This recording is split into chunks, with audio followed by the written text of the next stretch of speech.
Virgil, having fought so hard to get back to 2-2, just how disappointing is it to come away with nothing in the end? Very disappointed. And yeah, last minute of the game, very tough to take. But like you said, we worked very hard second half, especially to get back in the game. And obviously at times we were open as well, obviously on the counter, because we're trying to push for the winner. But yeah, to concede that late is very disappointing. You look to be venting frustrations with the officials at the end there. What was being said? Obviously, what I felt on that pitch was that was clearly blocked. But obviously, the ref and the VAR don't give it, and that's something we didn't have to accept. But in my opinion, I was blocked. But listen, I can stand here and say, should it not be given, but it is given, and it is what it is. I suppose whilst there was a huge positive that you did manage to come back to 2-2, ultimately, I suppose you'll reflect that you gave yourselves too much to do at 2-0 down. How do you make sense of that 7 minutes where Bournemouth went 2 ahead? Well, the first goal, I think it was a difficult ball to judge during the circumstances. The wind was very tricky. I think you saw it, especially when we played long balls on their side, and it was very difficult to judge. So to concede that one is obviously it's not an issue, but obviously it doesn't, because I think we controlled the game quite well before that. And then obviously when we were with 10 men, you can argue that you have to maybe kick the ball out or not. But yeah, to concede that 2 goals in short period is obviously not good at all. But I think the goal I scored before half-time was very important in terms of getting that momentum and the feeling for the second half back. And I think we showed the second half. We worked so hard to get back into the game with a great free kick. I think we had some good opportunities as well. But in the end, the throw-in that cost us. You mentioned there perhaps the indecision as to whether or not Alisson should have kicked the ball out when Joe Gomez was injured. It's not an Alisson. I think as a team maybe. Well, obviously, after a game or after a moment like that, it's easy to say, oh, yeah, you should have done this or that. So, where do you feel perhaps responsibility should lie? Is it from your manager? Is it as a team you should be communicating more amongst yourselves? It is just a very split second. I think now it's easy to discuss this and say you should have done this and that. And I know that's what will happen. But we decided to keep the ball because we had the possession, and eventually they had it, and obviously a good ball from them in behind, and unfortunately for us, the goal we conceded. Having got back into the game, so many of those teams directly below you trying to get a Champions League place play tomorrow. Does it feel like missed opportunity? Losing never feels good, and especially as a Liverpool player. And I think this season we're trying to find consistency. We had a fantastic performance midweek, and we were trying to do that today as well.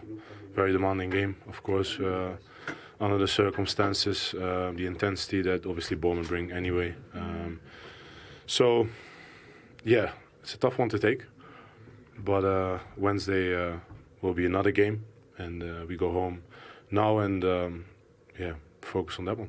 I suppose it's been a week, hasn't it, where the pendulum has swung so much with the disappointment after Burnley. You mentioned there the highs of Marseille and then disappointment here today.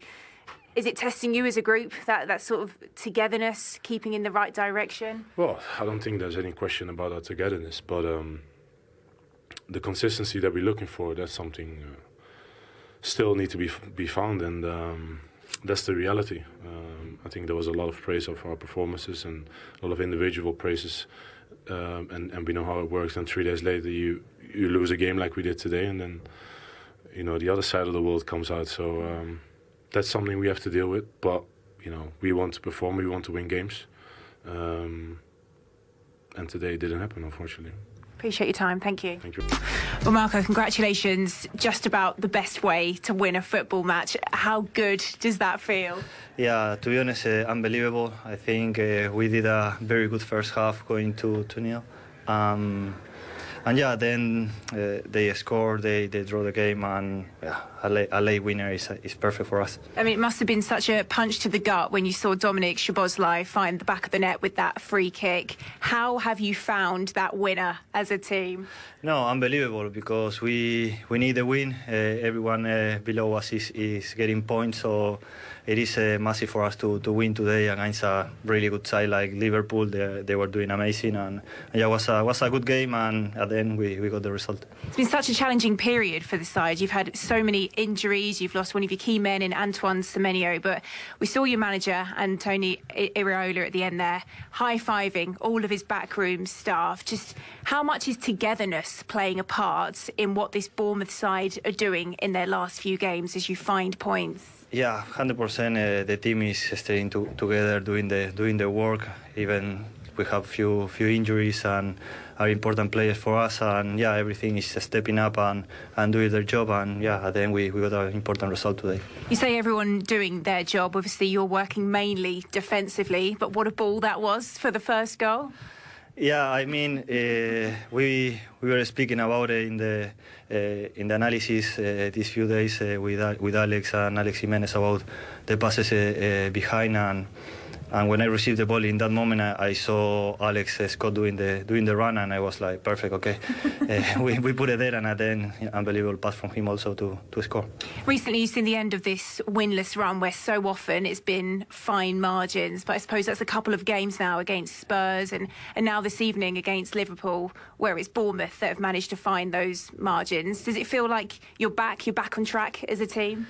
Yeah, 100%. We have few really good games, and then we couldn't get the result. We lost them at the end, and we got draws at the end. And yeah, to be honest, today winning at the end of the game, it is perfect for us. Congratulations. It's been a great team effort, but you are the player of the match. Well done. Yeah. Season Marcos Senesi has been having for Bournemouth, and a brilliant ball for Bournemouth's first goal. It feels like an age ago now. Let's actually focus on the goal that won it for them in the end. Michael, from a Liverpool point of view, the worst way to lose a game, but for Bournemouth, there's not really much better way to win one, is there? No, and long throws have come back into fashion a little bit this season. You can see how much trouble they give you. It's not often you score direct from one, but if you don't win the first ball as a defensive team and the ball is bouncing around, then it can land anywhere. And of course, Virgil van Dijk will complain that he had a little bit of a shove, and he probably did. It's a little nudge, but I don't think it's a foul. And then after that, it's all a bit frantic, and obviously the ball lands to the wrong person from Liverpool's point of view. Stab into the far corner with the left foot, and all of a sudden, it's all over. It is, and Antonio Iraola rightfully celebrating. It's been a tough time, as Marcos Senesi spoke about them, but as was also spoken about in the interview, that togetherness, they never gave up, did they? No, we talked about it at the start. You know, they like last season they sold the whole of their back five. They've lost Semenyo, who's their best player. You never heard a peep out of that man. Just carries on, just gets on with it. Tavernier's injured. You know, Kluivert's injured. They've got a lot more out missing as well. They just crack on. They just play to their style. The man sets them out, well organised, and they believe that they can take on the big boys. They don't always get the results, but today they deserve that, and you saw it with, you know, that energy there. I mean, there's the push. There is. It's 100%. Listen, if it got ruled out, then you wouldn't be surprised. But Liverpool won't want that to be ruled out if they were on the team what was scoring the goal. I think Alisson has to do better, I really do, on the first instant. But he sticks to it. He's had two bites at the cherry there, Adley, and everything went their way. You know, it's not even a clean strike. He just toes it over the top of... And Ekitike, I think, on the line, just can't get his knee up high enough to clear it. So it was their day today. It really was. I thought Liverpool fought their way back into it. Like I say, I believe that Bournemouth's worst spell of the game was when they went into the shell at 2-1. It was almost like they were trying to hold on to things, but they're at their best when they're playing on the front foot. And then as soon as it went 2-2 with the free kick from Szoboszlai, which was outstanding, they come again. And they took Liverpool by surprise because Liverpool were trying to win the game as well. It was great viewing for us. But I thought the most likely to score the winner was going to be Bournemouth. And that's exactly how it panned out. OK.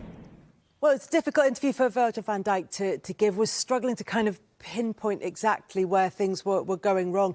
He did say look, the referee sees it how he sees it. He gives what he gives, and we have to accept it. But he did feel he was blocked for the winning goal for Bournemouth. Did either of you spot that? Well, he was blocked. He was fouled, but he was fouled by his own player.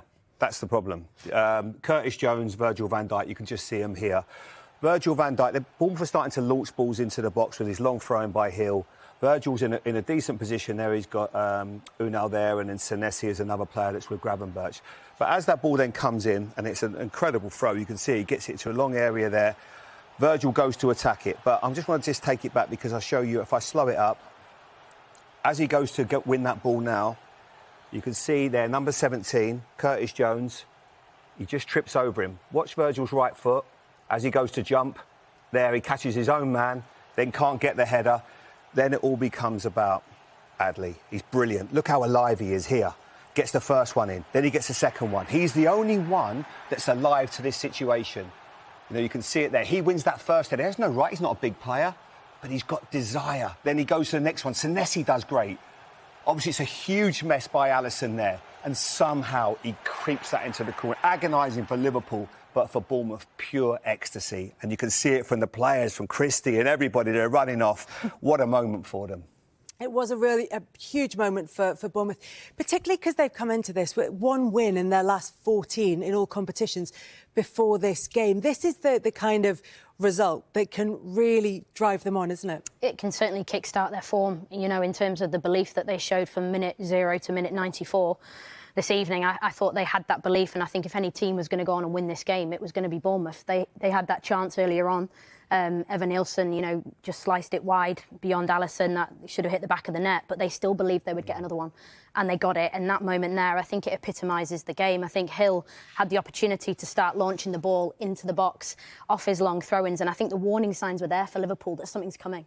And then they end up getting their goal from a long throw-in, which was poor organisation from Liverpool's perspective. Van Dijk was the only player in Liverpool's back four who started the game who finished it. They had 3 other changes in the back line, which you could, you know, raise attention to. But the fact is, the long balls come in, they haven't dealt with it, and Bournemouth have got their reward. Bournemouth got their reward. They take all 3 points. It's an important one in terms of the table, Jamie. They weren't in relegation danger, but maybe just having a look over their shoulder. I'd say at this point you're having a glance. You're not necessarily looking, but you're just glancing. Yeah. And but I said it before the show. I just think this side has too much quality, too many good players. They've got a genius of a manager who I'm such a big fan of, and they've got players of real quality. And we're going to talk to one right now, Kelly. We are in. Bournemouth, with 1 win in their last 14 games in all competitions, lead Liverpool by 2-1. All very straightforward at the beginning, but it was a mistake from Virgil van Dijk that led to Bournemouth's opener. Yeah, so against the run of play, I think Liverpool were the better side in the opening 20 minutes or so, but this is just a long ball forward by Senesi. I do think the ball gets caught in the wind, but nonetheless, it's really poor from Virgil van Dijk. Everybody knows as a defender that prerogative is to defend first in this situation. You can see here Bournemouth squeezing up, the Liverpool backline squeezing up, and Senesi's just played this over the top to Alex Scott, who made a good forward run, and he just keeps it alive. The intensity, the industry of those 2 midfielders for Bournemouth has been a big feature of what they do, and Alex Scott gets his luck here, but nonetheless, Virgil van Dijk will be the first person to admit he has to just clear that ball. Excellent finish from Evan Nilsson. So Joe Gomez collides with Alisson there, Kelly, yeah. and you can see that he's injured. And at this point, when he bumps into Alisson, the injury is severe enough that he has to go off for treatment. Absolutely. You can tell it's a bad collision, obviously, with Joe Gomez's history with injuries. Then you get 7 minutes to make a substitution. This is one opportunity. This is a free kick. Endo comes on. He's obviously not ready at this minute. I've no idea why. You're now playing with 10 men. Arne Slot, his staff must be thinking, well, we've got to make a change. We've got to make a change because we don't want to concede another goal. They're telling him what to do. Just get him on the pitch. Don't worry about giving him all that information right now. You can concede a goal. Joe Gomez is in big problems. That was 2 minutes. They still wait 7 minutes. It's difficult. Even Alisson, could he kick it out of play? Anything just to make this substitution happen. They get him on too late, and obviously they can see him there. Watch Arne Slot at the bottom left-hand side of your screen. He wants that ball. Kick it out of play. Kick it out of play. And he obviously doesn't see it.